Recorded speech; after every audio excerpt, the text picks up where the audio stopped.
Ivanova Smith, and I'm going to be presenting on my research paper that I did for my senior thesis at Central Washington University.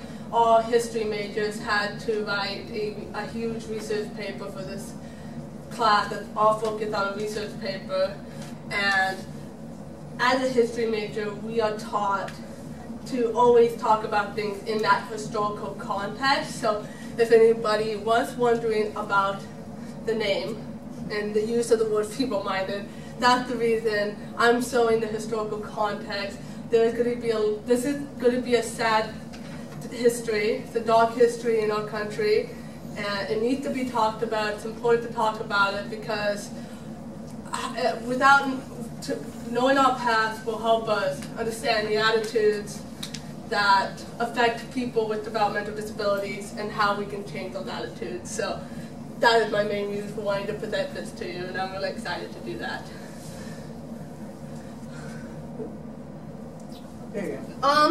The first thing I want to talk about the language. I'm going to be talking about a lot of different things in this presentation. The Eugenics Movement,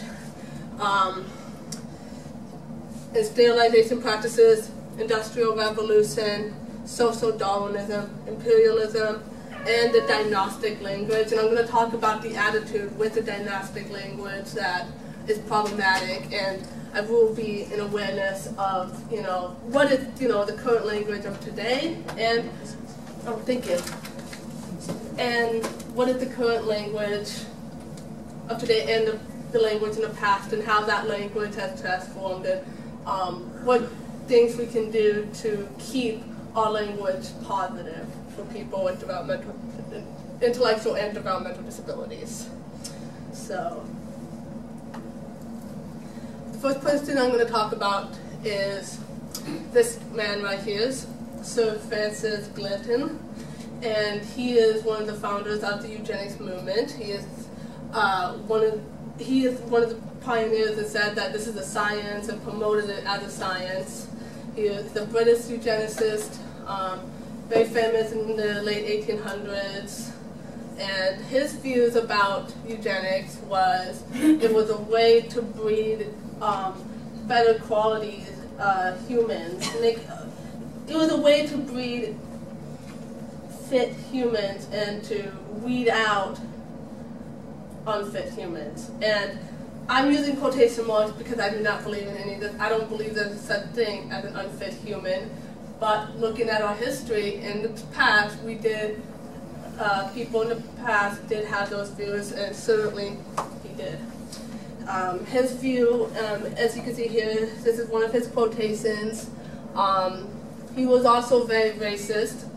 He believed that the white race was the superior race, and we will see this over and over again with the eugenic movement, that it did not only affect people with intellectual and developmental disabilities, but it also affected people of color and people of other races. Part of it was the race aspect of, the white race is a superior race, which, again, I don't believe in any of this. I'm just telling you the historical context, so please do not be offended by me presenting.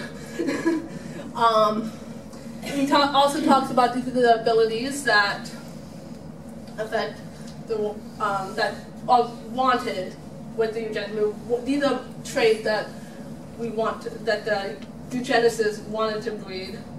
And one thing about it, you can see that it has a lot to do with energy, strength, ability. You could also manliness. You can also see the sexism in this, latent sexism in this time period. Masculinity was considered the best and the most, men had most of the power in that time period as well, and they were the ones considered to be the more intellectual and more superior. I have a question. Yes. How do you think this movement is courteous? It's not courteous. This is one of the traits that he believed that the Isn't courteous on there though, on the traits? Yes, it is, but this is the that goes against his whole movement though. No. Courteous disposition. This is the traits that he wanted in humans. This is what he said. This is what Francis said that he wanted. He wanted, and what he means by courteous disposition here is meaning a calm temperament. That's how I'm speculating. It's like somebody that is well-mannered, not going to cause trouble, not going to get in other people's way, that kind of thing. And so and I'm quoting him here. This is his quote. So these are his words that I put up here. So that is what he means by that. And back then, manners and etiquette were very important. And so that was part of being a fit human being, is having courtesy. I think he needed to learn more. Yes, I agree with you. Definitely. Another big thing I want to talk about is the Industrial Revolution and the idea of productivity. Now, I'm going to talk about the present real quick because, I'm going to talk about the Industrial Revolution first. I'm sorry.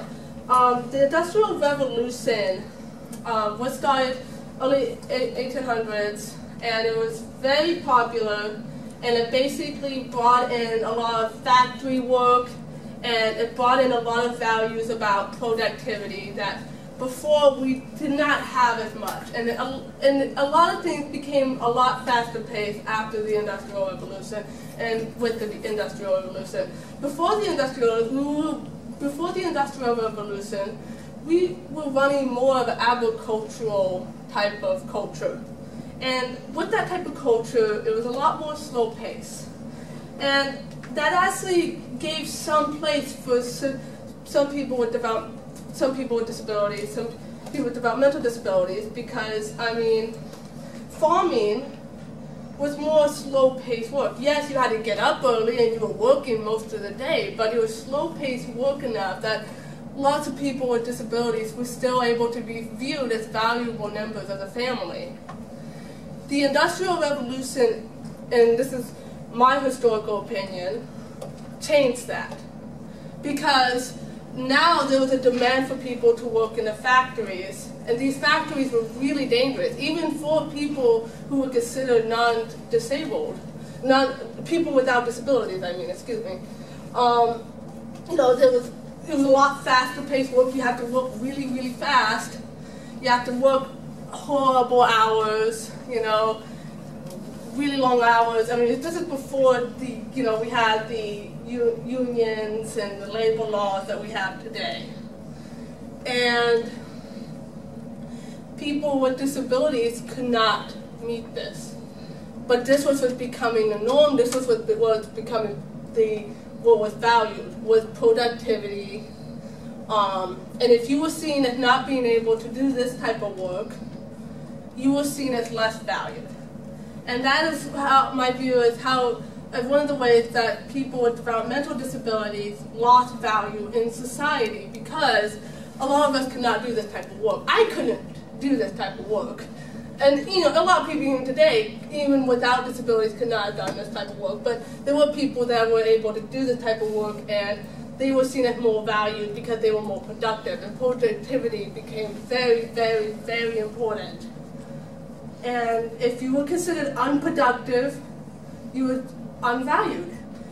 Francis Glinton even goes into how productivity is important in a fit human being, that you need to be productive. That was one of the values he had. And he even argued that if you're not productive, you should not be able to breathe. We don't want people that are not productive. So that hurt people with disabilities. Imperialism goes into this as well, because, as we all know, this was during late 1800s and all the way up to the 1920s. America was believing in a manifest destiny. We want to take over the world and spread our Western industrial influence around the world, because we believe this is the most important thing ever. And so these two movements work together to help each other and change the world, our country as we all know it. and eugenics supported these movements, and these movements supported eugenics.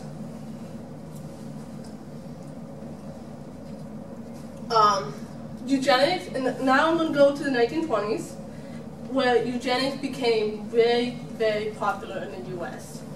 If you went to a fair, a lot of times when we think of the 1920s, we think of the jazz, the Harlem Renaissance, speakeasies, the Prohibition, people drinking moonshine cocktails. A lot of people do not realize that the eugenics movement was very popular and very used in academia, heavily supported in academia. You would go to a fair and there would be eugenic fairs, and they would talk about eugenics and promote eugenics, and they're like, try, test to see a fit human today. And they did, and a lot of laws came in to, support eugenics, and sterilization laws, like 1921, Washington put in the first sterilization law against people with disabilities, both developmental disabilities and mental illness. And so that's when we started doing sterilization. Basically, sterilization is making it so you can't give birth anymore, forcing that surgery, either hysterectomy or vasectomy, that kind of thing. The cost of the institution, a lot of the reasons for this popularity was immigration issues. See, during this time and in the early 1900s, we had a lot of immigrants coming into this country, mostly from Europe at that time. And one of the things that Ellis Island did was test the IQs of the immigrants. They would pick out random immigrants and make them take an IQ test in English. Now, if you're from a different country and you don't know English, and somebody gives you an IQ test in English, how are you going to do? Probably not that well. So a lot of these immigrants failed the IQ test and were diagnosed as feeble-minded, which is problematic. And it caused, looking at the statistics, they're like, oh my goodness, all these immigrants are feeble-minded. We don't want them because they're unproductive. And so it caused it was a way to support immigration control. Also another thing with immigration, like I said before, this thing did not only affect people with actual intellectual and developmental disabilities, it also affected immigrants, and people of color were sterilized as well. And also they used disability to promote that, saying that people of color and people of other races were genetically and naturally inferior. Historical context again. Horrible thought, horrible to today, definitely, but that is what they believed, and so it hurt a lot of people, and not a good thing. A quick question. Yeah. Well, so were those immigrants, were they sent back to their? Yeah, they would be sent back, yeah. or they would, because they'd be like, you're not allowed in the country. We don't, you're not productive. We need people that are productive. Do you have any idea how many immigrants they just deported? Right, or what? If you don't. I don't have the numbers. Yeah. I'm sorry. Was it hundreds of Yeah, it was thousands? lots. It was lots because they tested a lot of people, and some of them I think they were allowed to come in, but it was, and also they were tested after they got into the country. Some people they didn't get tested out of Ireland, but they would get tested after they got into America, and those people probably got to stay, but they were probably put on the colonies and yeah. Sure. So, there was that.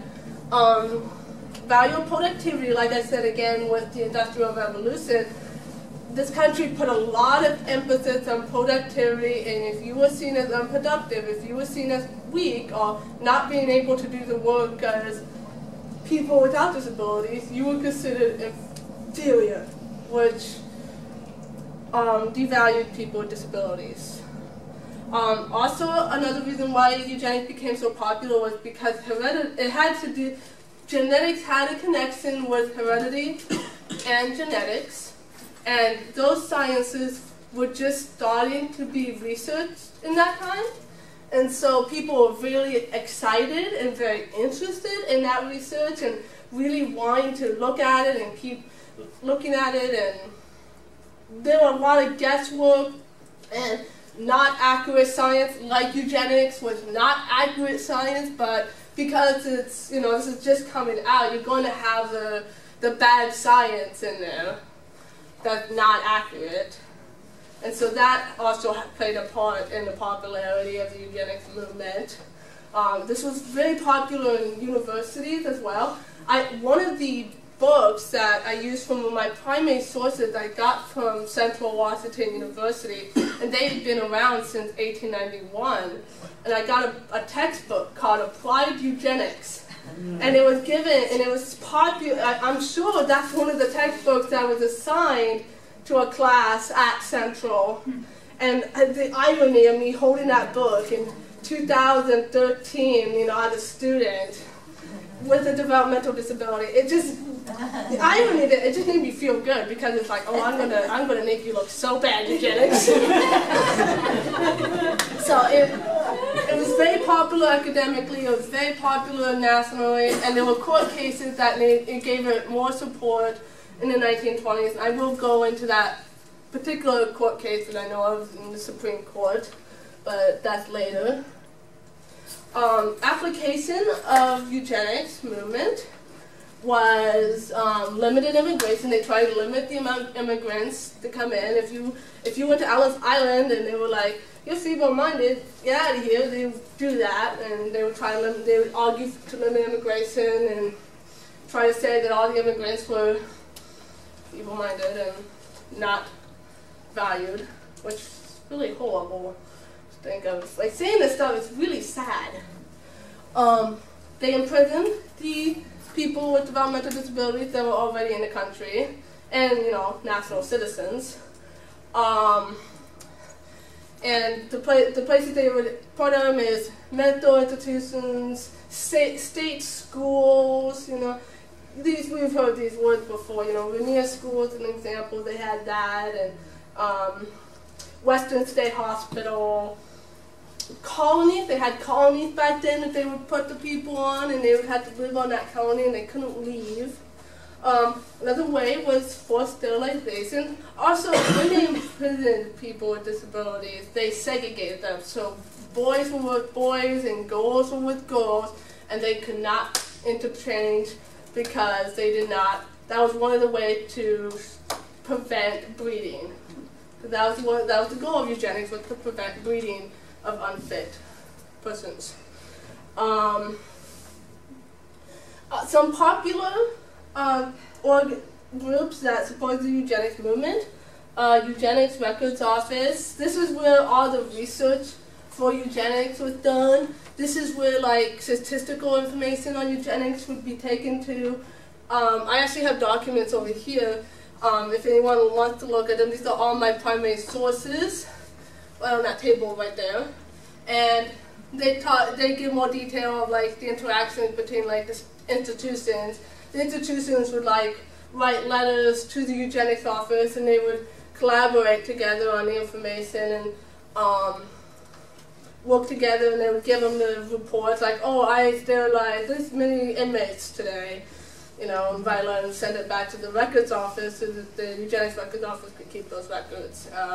The main leaders of that office was Dr. Devon Powell, I can't pronounce the name right, I'm sorry, and Laughlin. Those two men were founders of the Eugenics Records Office, and they were heavy supporters of eugenics, and they also even helped the Nazis in World War II start their eugenics program. Birthright Inc., I have a pamphlet from them saying that they supported eugenics. So if you want to see it right now, I think it would be better afterwards to look at it, though. That's That's an actual organization? Yes, that is an organization. And I don't know if they're still around today. Oh, I hope. I hope not either, but the pamphlet's right there, and it talks about the support of eugenics and how we need to stop people with disabilities from breeding. This would be horrible if they breed and have disabled children. Oh, you know, they were really big on it. If you look at the pamphlet, you'll be like, oh my goodness, it's the most offensive thing I've ever seen. Well, we might not have computers if we didn't have those people. Yeah, you're right. But people didn't see the value of people with disabilities because physical labor was considered, and into academic knowledge was seen as more important than individual skills, and there were a lot of skills that people with disabilities had that America at the time just didn't recognize, didn't care about, didn't really acknowledge at all. This is the Supreme Court case that heavily need eugenics supported nationally in the country. It's the Supreme Court, and it was Buck versus Bell. Dr. Bell had a patient, and this is her, Carrie Buck, and her mom, and they were both people, though they called them inmates. That's why I use that word. They called them inmates at the colony. A lot of the time, people with disabilities, when they were put in an institution, they would be called inmates. They actually used criminal terms toward them, using inmate and lock away. It was just like, that's the term, that's how they referred to them. And so these two women, she gave birth to a baby, and this doctor, John H. Bell, said that, believed that the baby that Carrie had was feeble-minded, and that made him want to argue that she shouldn't be sterilized because he thought that it would increase the feeble-minded population, and that's bad to him. As it turned out later that the baby was actually typical, not developmentally disabled. So the doctor was even wrong with that case, but the court case, it was unanimous for Bell. Bell won. Dr. Bell won the case unanimously. It was a so case. It was argued as a so case. It was just, this is why we support eugenics, and here's the Supreme Court case to prove that it's constitutionally okay. So, who brought the lawsuit though? The Bucks. Yeah, because they didn't want to be sterilized. She didn't want to be sterilized, and they're like, oh, well, we're going to make you get sterilized anyway, but we'll make you go through this trial, and she didn't really get to be involved in the trial either. And so, even though it was like, I don't want to be sterilized, she still did not get any part in the trial. So it wasn't even a fair trial. Yeah. But I'm just wondering what made her different. Why did she get to go before legislators and when there was forced sterilization? Because they thought it was a good, my understanding was they thought it was a good way to showcase the support for eugenics. Yeah. They saw the arguments on the doctor's side, right, and it was he got to talk most of the time. She didn't really get to say anything, right, because, oh, well, she just feeble-minded, doesn't know any better. Gotcha. Where and then the court got to stamp it, so the doctor. Yeah, and the judge, the main judge, Oliver Holmes, agreed with Bell and said, we do not need any more feeble-minded people because they're going to commit crime, and we don't need that, so let's just sterilize her. It's good that we sterilize her so we don't have to deal with any more people like her. And they considered, if you were developmentally disabled, they considered it like you were going to commit crime. They just assumed that you were going to commit crime, you were going to be a nuisance to society and not be productive. So criminality is why I, put in the title the criminalization of the feeble-minded, because it basically became a crime to have a developmental disability, to have slowness, have any type of thing like that that would make you lose productivity and the values of this country, the values at that time, in this time of this country, it lowered your value and you were basically, your rights, you didn't have any rights. And so this case was heavily supported and Belle won, and so she was forcibly sterilized. And honestly, I don't know what happened. I think the baby ended up staying with her, and I don't know what happened to the baby. Sorry.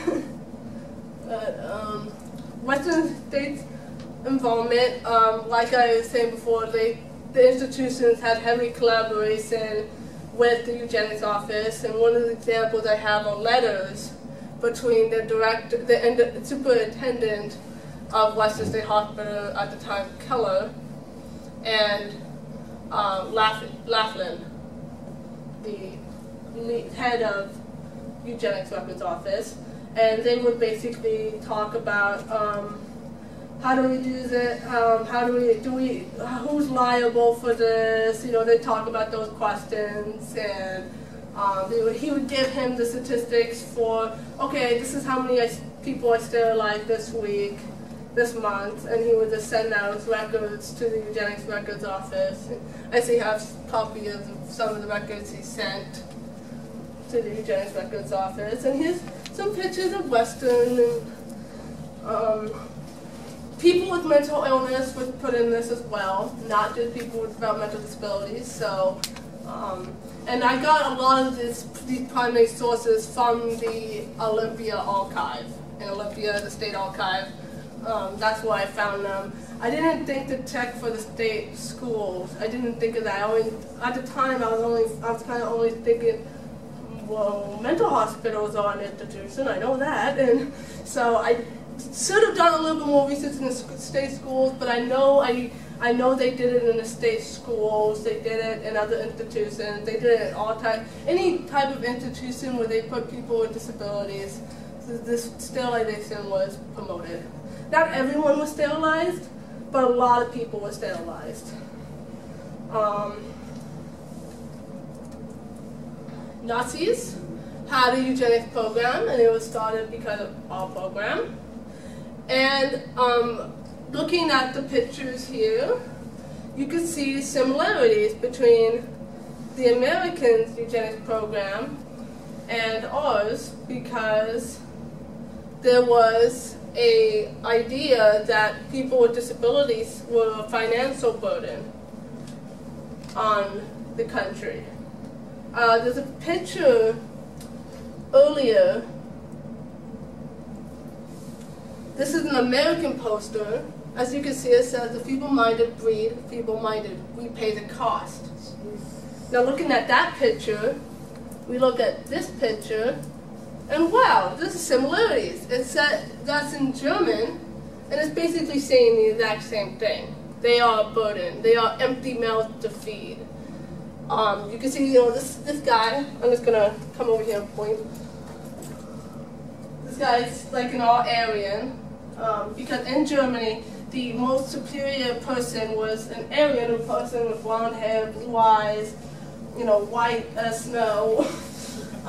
Tall, strong, and that can look displayed here. He looks strong, he can lift two people on his back, there's an institution in the background, and on who he's carrying, you can see the horrible depiction of people with disabilities.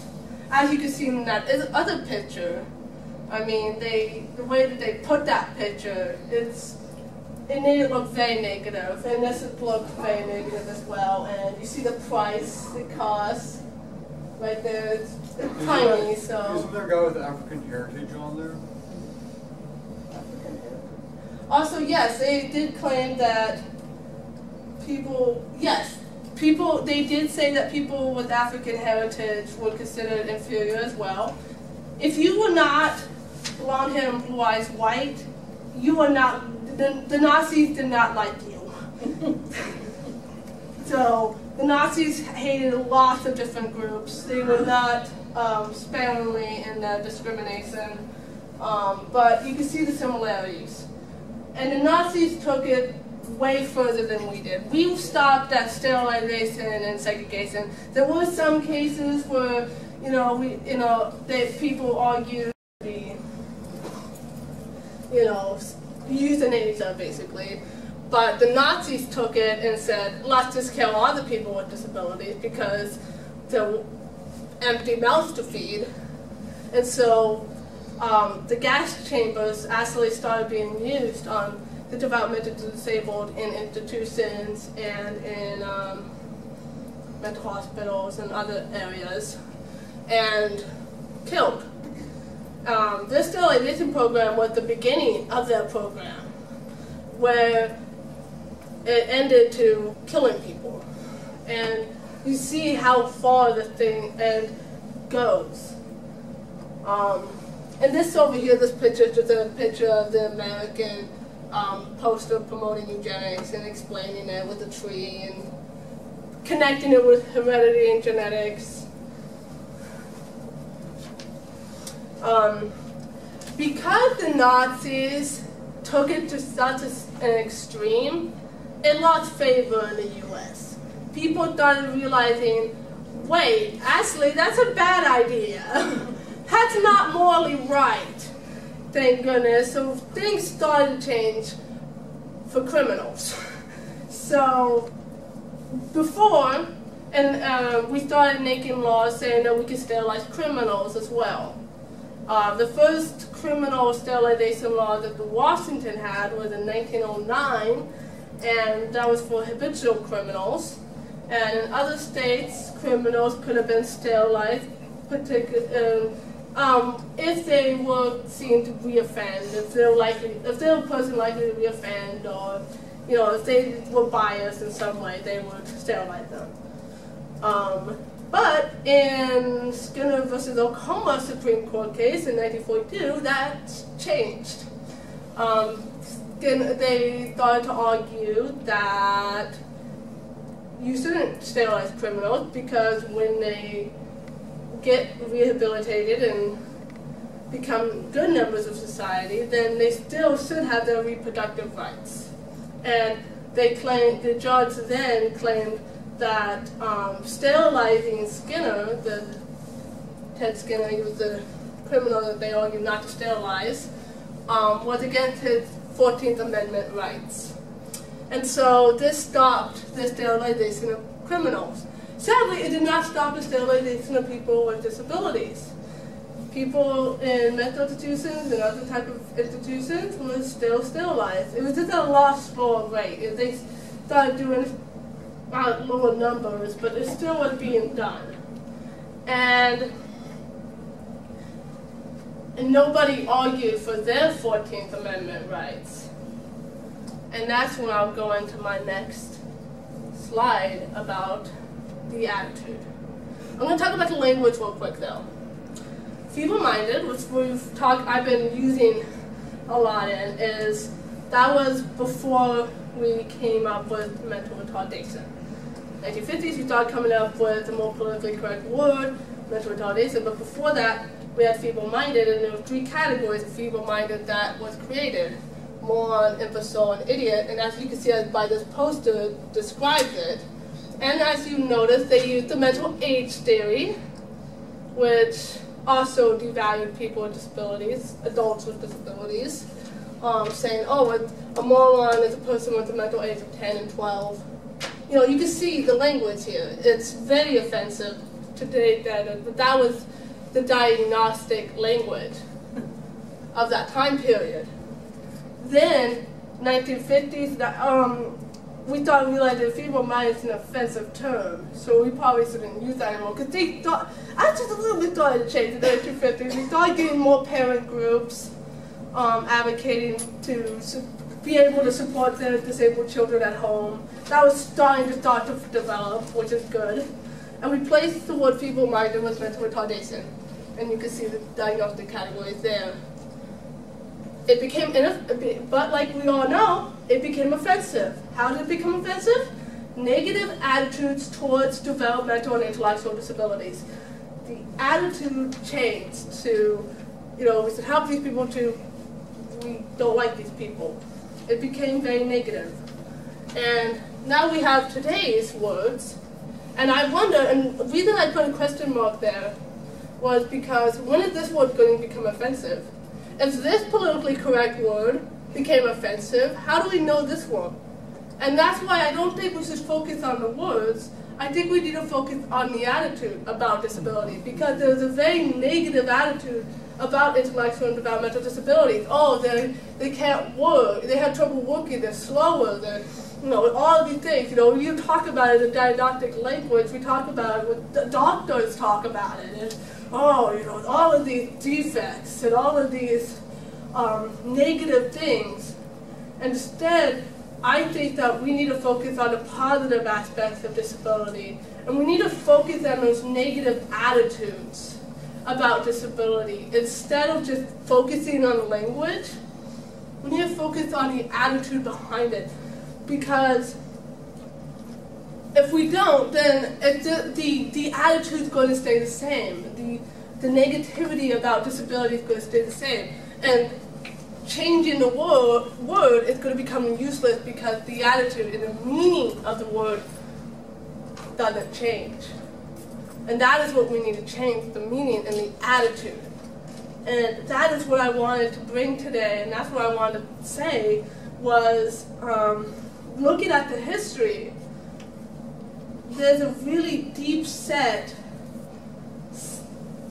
negative attitude. I mean, it starts with when you first get the, when a parent first gets the diagnosis, it's devastating.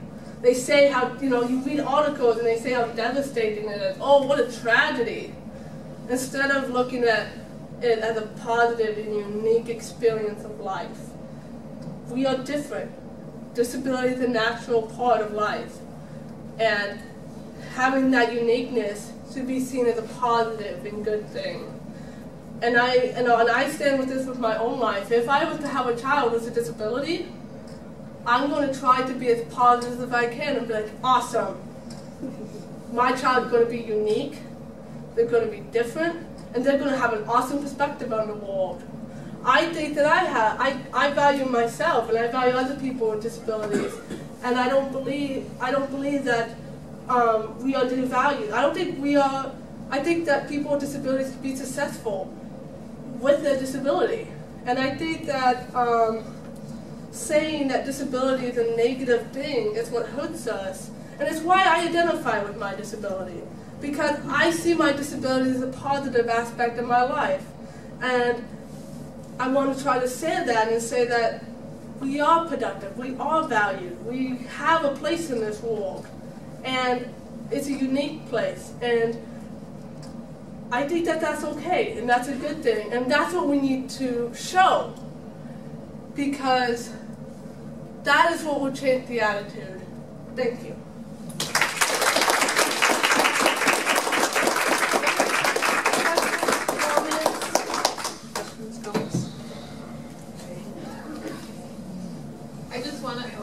I just wanted to say that I'm really glad you brought up about the wording, because I've often thought that they change the words, but yet eventually they take on a negative meaning. Yeah, it becomes an insult. Right. I just want to say on your point about the negative aspects of portrayal, when my son was 10, he took a Time magazine that showed this glum picture of a kid, and the title was something like The Epidemic of Autism. And he put these Post-its on it, and he didn't know how to spell biased at the time, so he spelled B-Y-A-S-E-D, and he had like 20 Post-its on the cover. And that's cool. He was always saying, how come people are always thinking that we're, glum or this or that? So thank you for that. They always show people with disabilities looking really depressed and sad. Oh, my life's so hard. Like, I like my life. I'm happy with it. And I'm sure other people with disabilities have a happy, fulfilling life. From my experience, being glum by having disabilities because people around you are negative around you, they're condescending, or they're treating you like a kid rather than intellectually equal. Yeah, and that's another thing with the mental AIDS theory. That really hurts people with disabilities because it allows for that condescending tone. It allows, this person is mentally 10. I need to talk to them like they're a 10-year-old. That's not right. If you're an adult, you should respect people as adults and talk to them like an adult level, just like you would talk to any other adult. And so, you know, the mental age theory, I think it's totally, I don't agree with mental age theory. I don't think it should be used. I don't think nobody should be described with the mental age theory because it hurts people and it takes away, it makes an argument to take away their rights. Because one of the arguments for sterilizing people was, oh, well, they're not going to be able to take care of the child because they're mentally 10. The mentally 10-year-old can't take care of a child. That is the argument that has been created, and it's taken away the rights of people with disabilities. Any other questions or comments? No, powerful, wonderful presentation. Thank you so much.